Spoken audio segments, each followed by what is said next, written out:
अस्सलाम वालेकुम, I'm Rafia Asif, welcome to the foreign desk. जैसा कि आप सब जानते हैं कि ईरान, इजराइल और अमेरिका इस वक्त हालत जंग में है और ईरान की लीडरशिप सईद अली ख़ामेनी को शहीद कर दिया, जिसकी वजह से अवाम के अंदर शदीद गम और गुस्सा है। स्ट्रेट ऑफ हॉर्मुज़ की बंदिश से दुनिया भर में ऑयल की प्राइसेस बढ़ रही हैं और इसका मुआशी इम्पैक्ट भी बहुत ज़्यादा है। चीज़ें बहुत तेज़ी से चेंज हो रही हैं। आज के एपिसोड में हम इसकी डेवलपमेंट्स पे बात करेंगे। हमारे साथ स्टूडियोज़ में मौजूद हैं Jahangir Akhtar, welcome to the show.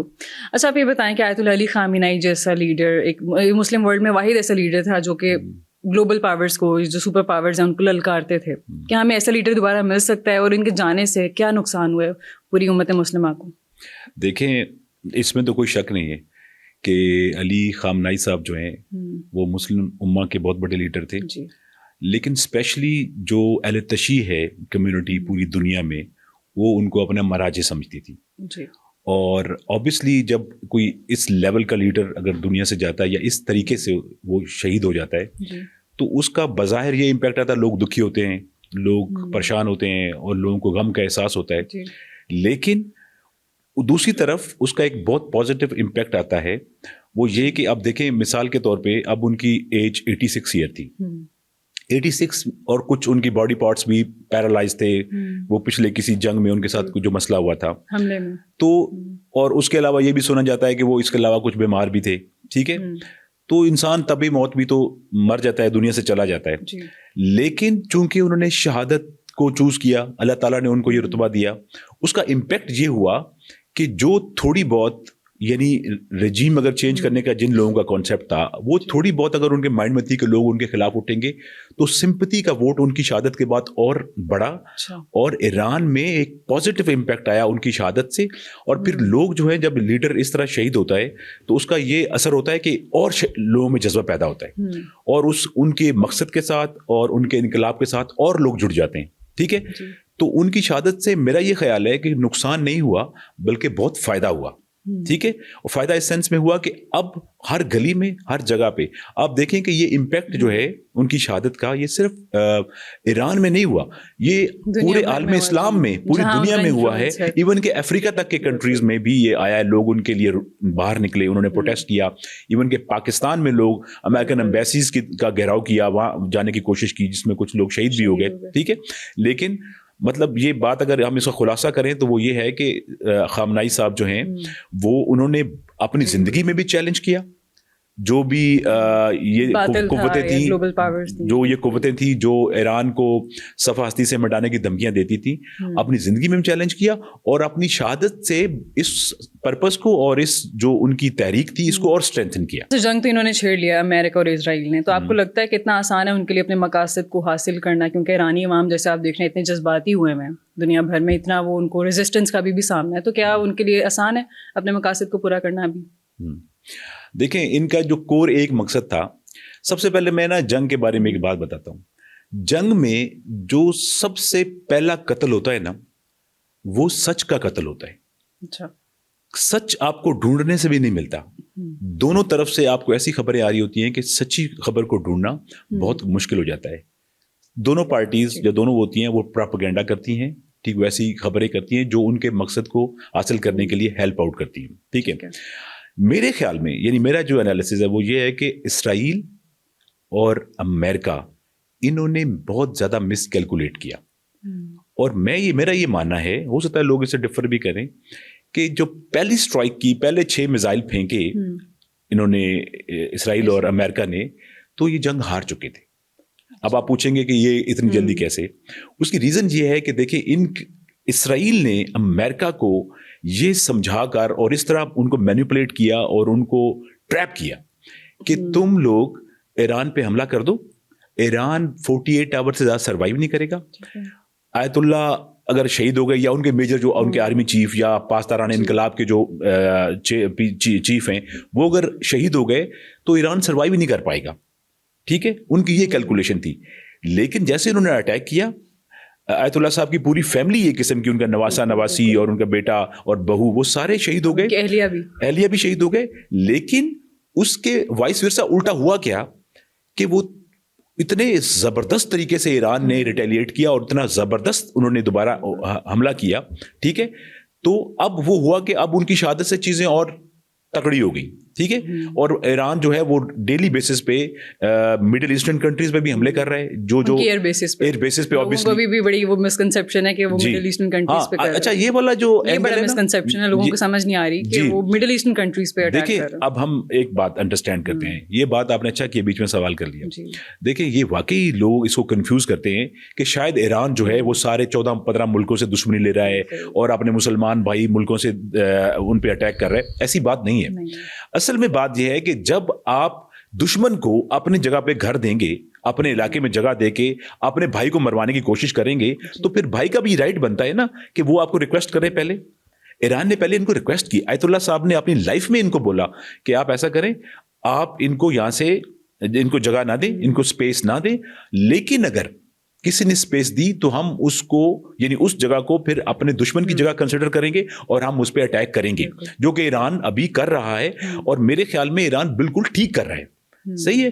तो ये वाले जो एलिमेंट है ना, इसको इस एंगल से देखना, मेरा ख्याल है देखना बनता है। अच्छा, अब जैसे आपने पहले सवाल किया कि सवाल के स्टार्ट में पूछा कि इन्होंने अपने मकासद हासिल किए, तो मकासद हासिल तो तब होते ना जब इनकी कैलकुलेशन बिल्कुल ठीक बैठती, कि इन्होंने कहा कि हम ईरान पे हमला करेंगे, उनकी जो लीडरशिप है वो कत्ल हो जाएगी और उसके बाद लोग वहां से निकलेंगे हमारी फेवर में, और वहां पे यानी इसराइल ने अमेरिका को ये बार बार बताया कि जैसे ही, क्योंकि ये लोग जो हैं ये मराजे के बहुत खिलाफ हैं, इस्लामिकिज्म को नहीं मानते, लोग लिबरल हैं, मॉडर्न होना चाहते हैं। जैसे ये फौत होंगे या हटेंगे ना, एकदम सड़कों पे नारे हो जाएंगे और लोग इनके खिलाफ निकल आएंगे। और हमारे वो रजा पहलवी जो हमने तैयार, वो भाई साहब तैयार करके बिठाए हुए हैं, वो फौरन वहां पहुंचेंगे और कुछ जो इजराइल को तस्लीम करेंगे, और रजा पहलवी के दिमाग में भी ये फतूर आया हुआ था कि जो इनके ईरानियन जो बाहर के मुल्कों में रहते हैं ना, वो मेरे साथ चलेंगे तो मैं एकदम बस बनी बनाई मुझे मिल जाएगी और मैं वहां पे हुकूमत करना शुरू कर दूंगा। लेकिन जैसे ही आयतुल्लाह साहब को शहीद किया गया, वो सिंपैथी की वजह से, क्योंकि लोग उनसे बहुत मोहब्बत करते थे, ठीक है, इस बात को हम डिनाई नहीं करते कि 2-4 लोग निकले होंगे जो खुश हुए होंगे, लिबरल्स, लेकिन मेजॉरिटी ऑफ द जो पब्लिक है ईरानियन, वो निकली बाहर और उन्होंने गम गुस्से का इजहार किया और अमेरिका के खिलाफ शिद्दत से नारे लगाए। ठीक है, मजीद स्ट्रांग हो गया। और अगर इनका ये मतलब ये रजीम चेंज में अमेरिका ये समझता है कि वो रजा पहलवी को तैयार करके भेजेंगे, तो अभी रिसेंटली रजा पहलवी का एक स्टेटमेंट आया, उसने अभी अमेरिका के 3 फौजी मारे गए मिडिल ईस्ट में, तो उस पे उसने एक ट्वीट किया और उसने कहा कि जी मेरा दिल खून के आंसू रोता है। अरे भाई, जो इतने ईरानी मर गए, वहाँ ईरान में स्कूलों पे हमला हुआ, वहाँ बच्चियां मर गईं, ठीक है, और कोई यहाँ की कोई टीम थी लड़कियों की, खवातीन की कोई टीम थी वॉलीबॉल की, किस चीज़ की, उस पे वो 40-50 लड़कियां फौत हो गई, पर उसके अलावा कितने मासूम लोग मर गए, उस पे उसने कोई ट्वीट नहीं किया। यानी जिस कंट्री में वो आके रूल करना चाहता है और उस कंट्री को कहता है कि मैं आप में से हूं, उसके हजारों लोग मरने पे उसको कोई तकलीफ नहीं है, लेकिन उस कंट्री ने अगर अमेरिका के या इसराइल के 3 फौजी मार दिए तो कहता है मेरे दिल खून के आंसू रोता है। तो कोई भी बाकल या बाशऊर इंसान ये सोच ईरानी अवाम क्यों चाहेगी वो आके उनको रूल करे? वो क्या वो नहीं दिख रही? देखिए, जो स्टूपिड होता है ना, उसके सोचने के लिए कोई पक्की जगह नहीं होती, वो बस स्टूपिड होता है, हवा में सोचता रहता है, वो उसके दिमाग में फतूर होता है और वो वहां भी कैसल बना के रखता है। तो उसको ये पढ़ाया गया कि भाई साहब, दुनिया तो ईरानी पब्लिक जो है वो तो बहुत सख्त जो मराजे हैं या आयतुल्ला इनसे तंग है, इस्लामिक चीज़ों से वो तंग है, वो लिबरल्स हैं, वो मॉडर्न होना चाहते हैं, लिहाजा यू आर द पर्सन, तुम्हारा तो वो राइट बनता है, तो तुम तैयार रहो शेरवानी पहनकर और तुम जाओगे तो तुम करोगे। तो ये फतूर भरा हुआ था जो कि बेसलेस था और ऐसा कुछ होने वाला। क्या अमेरिका की अवाम क्या ये ईरान पे हमले से खुश है, इसकी मुखालफत कर रहे हैं या इसको सपोर्ट कर रहे हैं? देखिए, अगर इसको मैं यहाँ से शुरू करूँ कि जो ट्रंप है, ट्रंप एक अमेरिकन इडियट है बेसिकली, मैं आपको बताऊं। क्योंकि होता क्या है, जब आप जंग कहीं भी, कोई भी मुल्क किसी पे हमला करना चाहता है तो उसकी वो फिजिबिलिटी बनाता है, उसके एनालिसिस करता है, अपने फीडबैक लेता है, जो एजेंसीज होती हैं।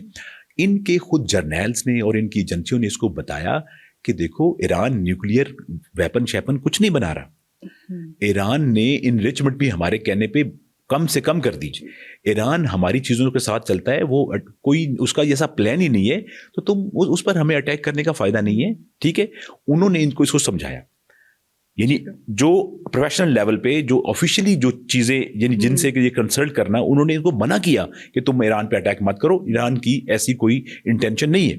एक बात तो ये है। दूसरी बात यह है कि पब्लिक जो वहाँ की है, मेरा ख्याल है कि कोई 70 मोर देन 70% पब्लिक जो है ना वो खिलाफ थी। वो बहुत बड़ा नंबर यस है। कोई मुख्तलिफ एनालिसिस है, कुछ ये कहते हैं मैक्सिमम 25-27% लोग जो है वो इसके Support प्रो कर थे। रहे हैं। वो भी देखो, वो भी ऐसे लोग हैं, आई एम 100% श्योर कि जाइनिस्ट वो मेंटालिटी के लोग हैं, बिल्कुल। ठीक है। वरना जो जो कोई भी बंदा है, जो देखो सेन वॉइस है वहां पे एग्जैक्टली वो बिल्कुल नहीं देखिए, चाहेगा। हम ये बात करते हैं कि अगर वो अमेरिकन हैं या कोई भी एज ए ह्यूमन, जब आप सोचते हैं कि एक कंट्री के ऊपर आप इन्वेड कर दें इलीगली, जिसने आप पे कोई अटैक ही नहीं किया, आपको प्रोवोक ही नहीं किया, तो लोग अमूमन उसके खिलाफ ही जाते हैं। जी। तो आई डोंट थिंक कि अमेरिकन बहुत ज्यादा जो है वो प्रो थे, वो बहुत ज्यादा जो मेजोरिटी ऑफ द अमेरिकन थे वो इसके खिलाफ थे। टकर कार्लसन ने भी उनको कहा था कि आप नहीं करें अटैक। टकर कार्लसन ने फॉक्स न्यूज में एक वो इंटरव्यू दे रहे थे, उन्होंने ये बताया है कि देखो, ये ट्रम्प जो है ये जूस के हाथों मैनिपुलेट हो रहा है, जूस इसको ट्रैप करके ये सारा कुछ करवा रहे हैं, और ये ट्रम्प की इडियटिज्म है कि ये हमें अमेरिकन को मरवा रहा है। ना सिर्फ मरवा रहा है, बल्कि देखो हिस्ट्री ना ये चीजें कभी भूलती नहीं है। हिस्ट्री में ये चीजें हमेशा याद रहती हैं, और हिस्ट्री में ये लिखा जाएगा कि ये किन्ने, देखो अब अमेरिका ने अपना वो बनाया हुआ था ना एक इमेज कि हम सुपर पावर हैं, ह्यूमन राइट्स की बात करते हैं, डेमोक्रेसी की बात करते हैं, हम लोगों के राइट्स की बात करते हैं, ठीक है, उसकी बात करते हैं, ह्यूमन राइट्स की, लोगों के राइट्स की बात करते हैं।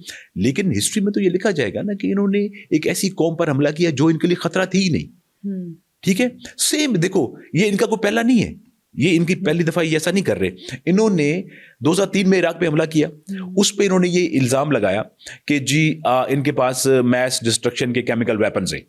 जब सारा कुछ हो गया, वो बर्बाद होगी वो कौम, 1 मिलियन लोग मारे गए, 1 मिलियन लोग मारे गए, और उसका एंड रिजल्ट क्या हुआ? और फिर इन्हीं के इदारे और इनकी इंस्टीट्यूशन और इनके गवर्नमेंट लेवल पे इन्होंने ये एडमिट किया कि वहां पे मैस डिस्ट्रक्शन के वेपन्स थे ही नहीं, ठीक है। तो आपने माफी भी नहीं मांगी आकर, और आपने ये जो जितने इदारे हैं ना, यूएनओ, यूनाइटेड नेशन, ये मुझे लगता है कि सिर्फ इनको प्रोटेक्ट करने के लिए, ये सिर्फ इनके प्रोटेक्शन की बात करते हैं, इनकी राइट्स की बात करते हैं। ये जो थर्ड वर्ल्ड कंट्रीज हैं या डेवलपिंग कंट्रीज हैं, उनके लिए तो मैटर, वो तो आई मीन इनको ये इंसान ही नहीं समझते। अच्छा, जो अमेरिकन जहाज गिरे 15, क्या ये खबर सच्ची या सदाकत है इसमें?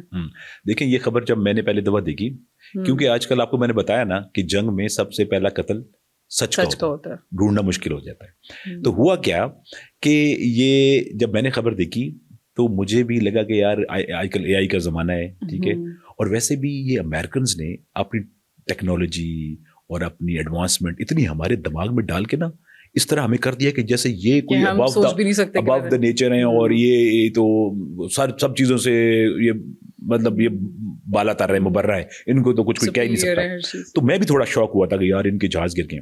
अच्छा, फिर ये खबर बिल्कुल सच है, इनके F-15 जहाज जो हैं वो गिरे, ठीक है, और वो कुवैत में गिरे। फिर उनका एक बंदे ने, मैं देख रहा था कि उसने लोकल वहां का था, उसने इनके पायलट को पकड़ कर डिग्गी में डाला हुआ था, ठीक है। अच्छा, अब ये जहाज जो गिरे हैं, ये बज़ाहिर तो देखें, अगर आप देखें, ईरान के पास कोई फिजाई ताकत नहीं है, उनके पास जहाज नहीं है, एयर पावर उनकी इतनी नहीं है, ठीक है। तो वो उन्होंने कैसे गिराए होंगे, ये मुख्तलिफ लोग इसमें कर रहे हैं। तो अमेरिका ने शुरू में तो माना ही नहीं, फिर उन्होंने माना तो उन्होंने कहा कि ये फ्रेंडली फायरिंग में ना, क्योंकि बेसिकली जो कुवैती रडार्स थे वो उन्होंने ये सोचा कि यार ये दुश्मन के शायद जहाज हैं, तो उन्होंने उसको इंटरसेप्ट करने की कोशिश की, तो वो गलती से वो निकले। अब ये वाला जो थ्योरी है ना, इसको मैं इस तरह गलत समझता हूँ। मतलब अब दुनिया और जहाज बहुत जदीद है। मैंने किसी एक्सपर्ट से सुना था कि जहाज के अंदर एक IFF एक सिस्टम होता है जो कि ये आइडेंटिफाई करता है कि फ्रेंड एंड फो, कि कौन, यानी जब आप टारगेट को लॉक करते हैं तो वो आप आइडेंटिफाई करते हैं कि यार ये जो टारगेट है ये आपके दुश्मन है या आपका दोस्त है। तो अगर दुश्मन हो तो वो चला देते हैं, और अगर दोस्त हो तो उसको डिसएंगेज कर देते हैं, ठीक है। तो ऐसा नहीं हो सकता, अगर मिस्टेक हुई होगी तो एक दफा हुई होगी ना, अंडरस्टैंड। तो एक जहाज गिर गया मिस्टेक से, 3 जहाज तो नहीं गिर सकते। अच्छा, अब यहाँ पे एक और थ्योरी है, यहाँ पे एक और थ्योरी है। देखो, S-300 जो मिसाइल्स हैं वो रशिया ने ईरान को दिए हैं, इस बारे में तो कंफर्म खबर यानी खबर्स हैं कि उन्होंने दिए हैं। एक तो ये हो सकता है बिकॉज वो सरफेस टू एयर स्ट्राइक करते हैं, तो हो सकता है ईरान ने वो यूज किए हों। या फिर एक थ्योरी है HQ-9 एक सीरीज है मिसाइल्स की जो चाइना बनाता है, और वो सेम मतलब सरफेस टू एयर ना, वो इंतहाई लीथल है और बहुत ही एक्यूरेट है। हो सकता है, मतलब मैं ये नहीं कहता कि मुझे, मतलब आई एम नॉट श्योर, हो सकता है कि ईरान से, क्योंकि इनकी निगोशिएशन तो चाइना के साथ चल रही थी, तो इन्होंने शायद वो ले ली हो टेक्नोलॉजी और वो मिसाइल्स ले ली हो और वो इन्होंने उससे वो जहाज गिरा दी हो। ठीक है, लेकिन जो भी है, मैं खुश हूँ कि जहाज गिरे नहीं। आप ये बताएं कि स्ट्रेट ऑफ हॉर्मुज की बंदिश से पूरी दुनिया को क्या मौशी कॉन्सिक्वेंसेस का सामना करना पड़ सकता है? देखें, जब ये ईरान के साथ, आपको पता है ये जो ईरान पे हमला करने की बातें, ये तो काफ़ी टाइम से पहले से हो रही थी जी, ठीक है। बीच में ट्रंप ने निगोशिएशन का भी लारा लगाया, उनको चक्कर वो तो एक दिया, ड्रामा ही लगता है ड्रामा अब तो। किया, और उस पे इन्होंने मतलब कहा कि जी बस बहुत पॉजिटिव जा रही है और हम ऐसा कुछ नहीं करने वाले। और उस वक्त भी ये जो, जिसको स्ट्रेट ऑफ हरमुज कहते हैं, ये बेसिकली इसको उर्दू में बोलते हैं एबनाए हरमज। एबनाए हरमज जो है ये बहुत ही इम्पोर्टेंट और बहुत ही वाइटल एक पैथ है समंदर के अंदर, जो कि सऊदी अरब और ईरान के बीच में एक है, जो 35 किलोमीटर है। इसमें जो इसका कॉर्नर बनता है, उस वो जो कॉर्नर है वो है आई बिलीव के, यानी ईरान जो है उसे कंट्रोल में है। तो वो जो पैच है, वहां से दुनिया की जो ट्रेड है, यानी स्पेशली ऑयल की ट्रेड, उसका 20% उस राउट से पूरी दुनिया में जाता है। तो ईरान पहले भी कहता था कि अगर आपने हम पर अटैक किया, यानी आप हम पे जो अटैक कर रहे हैं ऑब्वियसली गलत ही कर रहे हैं, क्योंकि वो ईरान ने तो कुछ ऐसा किया ही नहीं। अगर आपने हम पे अटैक किया तो हम रिटेलिएट तो करेंगे, ऑब्वियसली उसका जवाब भी देंगे जितनी हमारी कैपेसिटी है, लेकिन हम मौशी तौर पे भी आपको हिट करेंगे और इसके कॉन्सिक्वेंसेस पूरी दुनिया को फेस करने पड़ेंगे। तो हम एबनाए हरमज को बंद कर देंगे। तो अभी फिर ईरान पे जब अटैक हुआ तो उन्होंने एबनाए हरमज को बंद कर दिया, जिसकी वजह से जो क्रूड ऑयल है उसकी प्राइसेस जो है, वो ब्रेंट क्रूड ऑयल जो है उसकी 1.9% इंक्रीज कर गई है, ठीक है। और दूसरा जो तजारती ऑयल होता है उसकी प्राइसेस भी 1.5% बढ़ी है। और इसके साथ साथ देखो यूरोप पता कैसे हिट होगा इससे, ये जो गैस है ना, गैस की प्राइसेस, वो ये सुनने में ये आ रहा है कि यूरोप में 50% तक बढ़ चुकी है, बिकॉज ऑफ के जो मिडिल ईस्टर्न कंट्रीज जैसे कतर है, वहां से जो गैस जाती थी, अब उसकी जो राउट है वो चूंकि बंद है, तो वो भी वहां नहीं जा रही, तो गैस का भी शॉर्टेज फेस करनी पड़ी यूरोप को। और यूरोप में ये गैस बड़ी मैटर करती है, क्योंकि वहाँ सर्दी होती है, लोग इसको इस्तेमाल करते हैं और उसकी उनकी इंडस्ट्री में भी इस्तेमाल होती है। तो ओवरऑल स्टॉक मार्केट में बहुत नेगेटिव इंपैक्ट आ रहा है इस वॉर का, बहुत सारे मुल्क इसको सफर कर रहे हैं। इवन के एबनाए हरमज बंद होने से आपको पता है इंडिया जो है, इंडिया का कोई 20-25% ऑयल रुक जाएगा। अच्छा। और ये डे बाय, अभी तो क्योंकि स्टार्ट है ना, तो इतना लोगों को या मुल्कों को फील नहीं हो रहा, बैकअप है, आहिस्ता लेकिन जैसे ये शॉर्टेज बहुत ही शॉर्ट हो जाएगी तो बहुत ज्यादा मौशी तौर पर मसले खड़े होना शुरू हो जाएंगे। ठीक है। अच्छा, अब ये बताएं कि प्रेसिडेंट ट्रंप ने तो क्लियर कर दिया उसके जो ऑब्जेक्टिव्स हैं कि तब तक वो पीछे नहीं हटेंगे जब तक ये ऑब्जेक्टिव्स पूरे नहीं हो जाए। पहला तो हमें पता है रिजीम चेंज है, दूसरा कहता है ईरान की मिसाइल कैपेबिलिटी को हमने डिस्ट्रॉय करना है, ईरान की नेवी को हमने डिस्ट्रॉय करना है और न्यूक्लियर वेपन को ईरान ऑब्टेन ना कर सके। तो आपको क्या लगता है कि ये इतना आसान है इन ऑब्जेक्टिव्स को पूरा करना? देखिए, मैं एक बात बताऊं, जॉर्ज गैलवे के एक पॉडकास्ट में देख रहा था जी। उसमें स्कॉट रिटन आए हुए थे, वो ये कह रहे थे कि उस पॉडकास्ट का नाम अजीब सा नाम था, मैं नाम ही नहीं लेता, उसका नाम था $50 होर, यानी वो बहुत तपा हुआ था ट्रंप पे। ट्रंप जो है ना, इंतहाई कंफ्यूज, इंतहाई स्टूपिड, सीरियसली, यानी ये मेरा अपना एनालिसिस है, मैं किसी की वो बात नहीं कर रहा, और इंतहाई झूठा इंसान है। मैंने अपनी लाइफ में किसी सरबराह ममलकत को इस लेवल का झूठा नहीं देखा। यानी आज ये कोई और बात करेगा, आधे घंटे बाद कोई और बात करेगा। ये वही शख्स है जिसने पिछले जून में जब ये अटैक हुआ ईरान के साथ, तो उसने कहा कि हमने ईरान की न्यूक्लियर कैपेबिलिटी जो है वो तबाह कर दी है, हमने उन पे बहुत बड़े क्लस्टर बम और पता नहीं कौन से बम मारे हैं, अब वो मिसाइल टेक्नोलॉजी नहीं बना सकते। तो फिर क्या हुआ? फिर जब तूने पहले ही बंद कर दिए तो फिर आप जंग किस बात की? ठीक है, तो इस बात से आप हिसाब लगा लो कि ये झूठा तरीन इंसान है, इसकी बात पे तो आप एतबार ही नहीं कर सकते। और अगर देखा जाए तो ये खुद इसकी कोई राय भी नहीं है, मुझे लगता है ये कठपुतली है इसराइल की, जैसे वो इसको हिला रहे हैं, ये चले जा रहे हैं। और सबसे बड़ी मजबूरी ट्रंप की शायद वही है। जी। अच्छा, अब आपके सवाल की तरफ आते हैं कि जी इसके 2-3 ऑब्जेक्टिव्स थे कि जी रजीम चेंज हो जाएगी अगर वो उनके जो लीडरशिप है वो कत्ल हो जाएगी, फिर हम उनकी मिसाइल टेक्नोलॉजी को लिमिटेड कर देंगे या खत्म कर देंगे, ठीक है, और उसके बाद हम उनके जो भी न्यूक्लियर पावर, न्यूक्लियर कैपेबिलिटी उसको खत्म कर देंगे। और फिर एक और भी था इनका कि जी उनकी आवाम को जो है वो चूंकि हमसे बहुत इंप्रेस है तो वो सड़कों पे आ जाएगी। देखिए, आप देख रही हैं कि इनमें से कुछ ऐसा नहीं हुआ। इन्होंने पहले ही कुछ घंटों के अंदर रजीम को खत्म कर दिया, आई मीन के लीडरशिप को कत्ल कर दिया। कुछ हुआ? कुछ नहीं हुआ। उन्होंने पहले ही नॉमिनेट कर गए थे अपने आयतुल्ला साहब ने 4 लेयर्स अपने जो सक्सेशंस हैं वो नीचे अपने जो आने वाले हैं या उनके जानशीन होंगे उनकी लेयर बना दी, और फिर उन्होंने कहा कि जो भी उस वक्त होगा मेरे बाद वो अपने नीचे 4 लोगों को तैयार करके जाए और पॉलिसी को कंटिन्यू रखे इनके खिलाफ और टका के तकड़ी तरीके से। अभी भी उनके जो निगरान वो आए हैं वो भी इंतहाई लेवल के स्ट्रिक्ट है और वो भी उनकी सेम बनाई हुई पॉलिसी। मैंने एक जगह सुना था कि अगर ये आ जाते हैं तो ट्रंप याद करेंगे खामेनेई को। जी एग्जैक्टली, तो ट्रंप याद करेगा। अच्छा, अब इसकी जो बात है कि जी इसने शुरू में कहा कि जी हम 4 दिन में ये जंग खत्म कर देंगे, 4 दिन में ईरान हम अपने अहदाफ मुकम्मल कर लेंगे।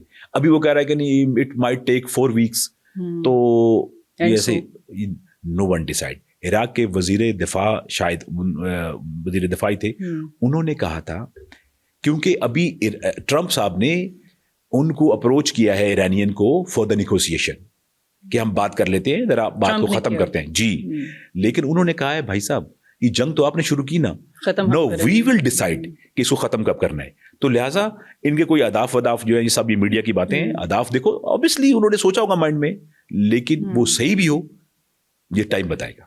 अच्छा, एक बात बताएं कि एमबीएस के बारे में एक वॉशिंगटन पोस्ट की एक वो रिपोर्ट थी कि उसने एमबीएस ने पुश किया प्रेसिडेंट ट्रंप को कि ईरान पे हमला करे, और बाद में सऊदी अरेबिया इसको डिनाई भी कर देता है। तो ये ऐसा क्यों था? इसके पीछे क्या वजह थी कि वेस्टर्न मीडिया इस किस्म का प्रोपेगेंडा करे? कोई देखिए, वार में प्रोपेगेंडा ताकि दोनों मुल्क आपस में लड़ें, दोनों वार में प्रोपेगेंडा तो करते हैं। दुनिया में सबसे कनिंग और मकार, अगर हिस्ट्री वाइज भी अगर आप कौम देखते हैं ना, तो वो ये यहूदी है, ज़ायनिस्ट। ये इंतहाई मकार है, मतलब ये आखिरी किस्म के मकार लोग हैं। इन्होंने देखो ये हर वो अपॉर्चुनिटी को ग्रैब करेंगे जहां भी मुसलमानों के दौरान, देखो अभी आपको ये लग रहा है कि अपेरेंटली ईरान पे हमला हुआ है, बाकी लोग इनसे बड़ी दोस्ती है। नहीं नहीं नहीं नहीं, नहीं। इनका एट द एंड मकसद यही है कि कोई मुसलमान मुल्क दुनिया में एग्जिस्ट ही ना करे और हमें दुनिया में कोई चैलेंज करने वाला हो ही ना। ठीक है, तो इन्होंने ये सोचा कि यार देखो, अब देखो एक जो अरामको के ऊपर जो अटैक हुआ है, वो जो ईरानियन जो वो है वजारत के बंदे दिफा के, उन्होंने ये स्टेटमेंट दिया कि हमने ये अटैक नहीं किया, हमने ये बिल्कुल नहीं किया। वो कहते हैं, ईरानियन ये कहते हैं कि हम सिर्फ वहां अटैक करते हैं जहां हमें पता होता है कि यहाँ पे अमेरिकन या इसराइली बैठे हुए हैं। तो इसराइल की ये कोशिश थी कि यार हम मिडिल ईस्ट को किस तरीके इस आग के अंदर इन्वॉल्व करें, ठीक है, और इनको आपस में आमने सामने करके लड़ा के और हम साइड पे निकल जाएं। ठीक है, तो इसलिए उन्होंने ये इसराइली वहां पे जाके अटैक करके और इन्होंने किया। और फिर इन्होंने वॉशिंगटन पोस्ट में खबर भी लगाई शुरू में कि जी जो मोहम्मद बिन सलमान था उसने हमें ऑफ द रिकॉर्ड आके और इसराइली नेतन्याहू ने हमें आके कहा कि यार देखो तुम ईरान पे हमला क्यों नहीं करते, तुम ईरान पे हमला करो। ठीक है, और इन्होंने ये कोशिश की कि एक परसेप्शन क्रिएट की जाए कि मुस्लिम मुल्कों में भी इसका, देखो ना, मुसलमान मुल्क आइडियलाइज करते हैं जो सुन्नी स्पेशली हैं सऊदी अरेबिया को, तो उनकी नज़रों में भी इन्होंने उसको करने की कोशिश की। यार ये देखो आपस में इन्होंने ही पीछे से अमेरिका और इसराइल के साथ मिलकर ईरान पे हमला किया, और ईरान जो है उसको तो कंफर्म हो जाएगा कि ये हमारा दुश्मन है, तो इनकी लॉन्ग टर्म पे लड़ाई चलती रहेगी। लेकिन अच्छा किया मोहम्मद बिन सलमान ने या उनके जो स्पोक्स पर्सन थे उन्होंने आके इसको क्लियर किया कि हमने बिल्कुल इनको प्रोवोक नहीं किया और हमने कोई इनके साथ बैकडोर राब्ते करके ये नहीं बोला कि ईरान पे आप हमला करें। ठीक है, तो ये जो बल्कि मोहम्मद बिन सलमान काफी अर्सा ये कोशिश करते रहेंगे डायलॉग्स हो जाएं, इनकी नेगोशिएशंस हो जाएं। बिल्कुल, तो आई बिलीव, देखिए हम तो ये अच्छे ख्वाहिश रखते हैं मुसलमानों के लिए। हम चाहते हैं कि यार देखो ये सारे मिडिल ईस्टर्न और ईरान ये सारे बल्कि इकट्ठे हो जाए, इवन के पाकिस्तान भी, इजिप्ट भी, तुर्किया भी, वो सारे इकट्ठे होके तो इन यहूदियों को जवाब दे और इनका मुंह तोड़े। लेकिन चले देखते हैं, अभी टाइम विल टेल इंशाल्लाह। अच्छा, लेबनान और हिजबुल्लाह भी बाकायदा तौर पे हम ईरान के साथ हमला करने में इन्वॉल्व हो चुके हैं। अब अभी ये बताएं कि हिजबुल्लाह एक टाइम पे तो बहुत वीकन हो गई थी लीडर की शहादत के बाद, लेकिन अब एक मैं जगह पढ़ी थी कि 1 लाख सोल्जर्स हैं अब इनके पास इस टाइम पे, मतलब 1 लाख सोल्जर्स इस टाइम मरने के लिए तैयार हैं। तो आपको क्या लगता है किस हद तक मदद कर सकते हैं ये ईरान की दोनों? देखें, ये तो एस्टैब्लिश्ड है कि ईरान ने इस वाक़े से पहले, मतलब काफ़ी टाइम से, जब ये गज़ा पे इसराइली अपना कब्ज़ा करना चाहते थे और वहाँ पे अटैक करते थे, तो वहाँ पे उनकी जो मुश्किल कुशाई करती थी जमात, वो हिजबुल्लाह थी। हिजबुल्लाह बहुत ज़बरदस्त डिफेंड करती थी। उनकी फाइटर जो उनके जो लोग हैं वो बहुत फाइटर थे, और शहादत की ट्रेनिंग दी जाती थी बाकायदा उनको कि यार ये शहीद होने को ज़्यादा अपने लिए प्रायोरिटी समझते हैं। ठीक है, और अभी भी 1 लाख का नंबर जो कि रजिस्टर्ड हैं वो शहादत देने के लिए तैयार हैं, बहुत बड़ी बात है जी। तो हसन नसरुल्लाह जो थे वो बहुत ज़बरदस्त लीड किया उन्होंने, और वो बहुत कमाल के लीडर थे। उनकी शहादत भी इन इसराइलियों के हाथों हुई। ठीक है, लेकिन ये हुआ कि वहाँ पे जो लीडरशिप थी उसका फुकदान नहीं हुआ, क्योंकि वो उनकी ट्रेनिंग ही ऐसी होती है कि हर बंदा शहादत से प्यार करता है। तो ये चूंकि अब अगर आप ईरान और इसराइल और अमेरिका डायरेक्ट वॉर में आ गए हैं, तो वो जो हिजबुल्लाह के ट्रेंड लोग हैं वो ये तो नहीं हो सकता कि वो हाथ पे हाथ रख के बैठे रहें। तो ऑब्वियसली वो एक्टिवेट होंगे, वो अपॉर्चुनिटीज देखेंगे। अब ठीक है, उनके पास लिमिटेड वेपन्स हैं, अब उस लेवल के उनके पास वेपन्स नहीं है, सारी चीजें नहीं है, लेकिन उनके पास जो भी है जज्बा तो ऑब्वियसली है। उनके पास जो भी जज्बा है, उनके पास जो वेपन है, वो उससे कोई अपॉर्चुनिटी या किसी मौके को मिस नहीं करेंगे। उनको जब मौका मिलेगा वो इसराइल पे अटैक करेंगे, और भरपूर अटैक करेंगे, और हम चाहते भी हैं कि वो करें ऐसा। Thank you for being here. आज के लिए इतना ही। See you in the next episode. अल्लाह हाफिज।